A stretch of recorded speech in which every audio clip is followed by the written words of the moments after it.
এই মুহূর্তের সবথেকে বড় খবর, মুখ্যমন্ত্রী শুভেন্দু অধিকারী যে কথা বলেছিলেন যে নেতাজিকে অপমান করলে জিরো টলারেন্স, রাজ্যের অবস্থান একেবারে জিরো টলারেন্স। আর সেই জায়গা থেকেই কড়া পদক্ষেপ, রাজ্যের অনন্ত মহারাজের বঙ্গবিভূষণ কেড়ে নেওয়া হলো, একেবারে কেড়ে নেওয়া হলো তাকে যে সম্মান দেওয়া হয়েছিল। কুণাল ঘোষ এই মুহূর্তে আমাদের সঙ্গে টেলিফোন লাইনে রয়েছেন। কুণাল বাবু, নেতাজিকে অপমানের জেরে কড়া পদক্ষেপ রাজ্যের, যেখানে অনন্ত মহারাজের বঙ্গবিভূষণ কেড়ে নেওয়া হলো, কিভাবে দেখছেন এই সিদ্ধান্তকে? নিশ্চিতভাবেই এগুলো করা উচিত।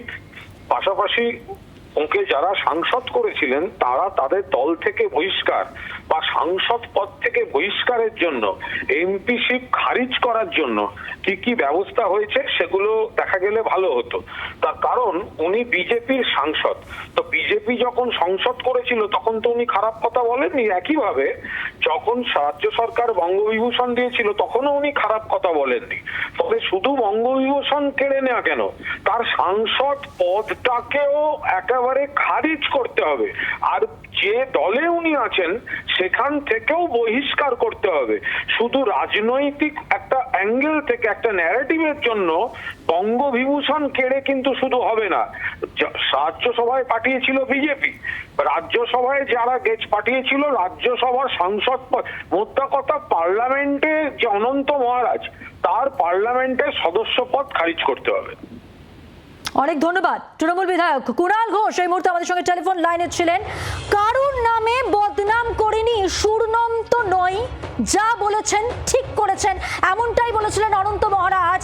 আর তাকে এবার তার ক্ষেত্রে কড়া পদক্ষেপ রাজ্যের, তা দেখিয়ে দেওয়া হলো যে নেতাজিকে অপমান করলে জিরো টলারেন্স, রাজ্যের অবস্থান। যে কথা বলেছিলেন মুখ্যমন্ত্রী শুভেন্দু অধিকারী, যে পদক্ষেপের কথা বলা হয়েছিল, যে কড়া বার্তা দেওয়া হয়েছিল, এবং সেই বার্তার প্রেক্ষিতে কিন্তু আজ নেতাজিকে অপমানের জেরে কড়া পদক্ষেপ রাজ্যের, অনন্ত মহারাজের বঙ্গবিভূষণ কেড়ে নেওয়া হলো। কথা বলবো, টেলিফোন লাইনে যোগাযোগ করেছি কংগ্রেস নেতা অধীর রঞ্জন চৌধুরীর সঙ্গে। অধীর বাবু, আপনি জানেন অনন্ত মহারাজের বঙ্গবিভূষণ এবার কেড়ে নেওয়া হলো তার নেতাজিকে অপমানের মন্তব্যের জেরে। অনেক আগে অনেক কিছু করা উচিত ছিল। এখন আমরা যে সারা বাংলা জুড়ে নেতাজির প্রতি যে ভাবাবেগ, যে ভালোবাসা, সেখানটাই মানুষ যখন নেতাজিকে অপমান করাটাকে মনে করছে এটা দেশের অপমান, রাজ্যের অপমান, আমাদের সকলের অপমান, তখন সরকারের মনে হয়েছে যে ক্ষতে প্রলেপ দেওয়া দরকার।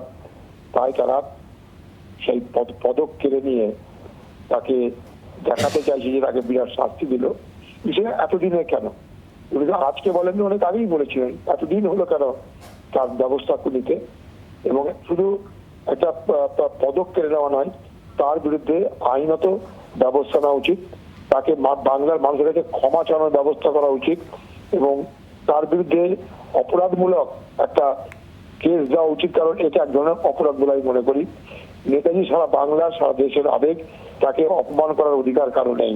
তাই তাকে অপমান করার মধ্যে দিয়ে সে সারা বাংলার মানুষকে অপমান করেছে, তাই তার শাস্তি হওয়া উচিত। অনেক ধন্যবাদ কথা বলার জন্য।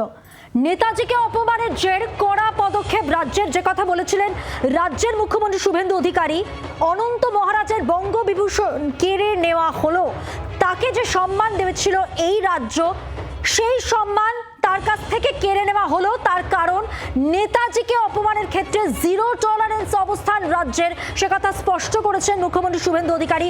পুলিশ পদক্ষেপ নিয়েছে, 6টি মামলা ইতিমধ্যেই রুজু করা হয়েছে, 108টি কুরুচিপূর্ণ পোস্ট অপসারণ করা হয়েছে এবং তারপর অনন্ত মহারাজের বঙ্গবিভূষণ কেড়ে নেওয়া হলো। বাংলার আওয়াজ, বাঙালির আবেগ, জি 24 ঘন্টা।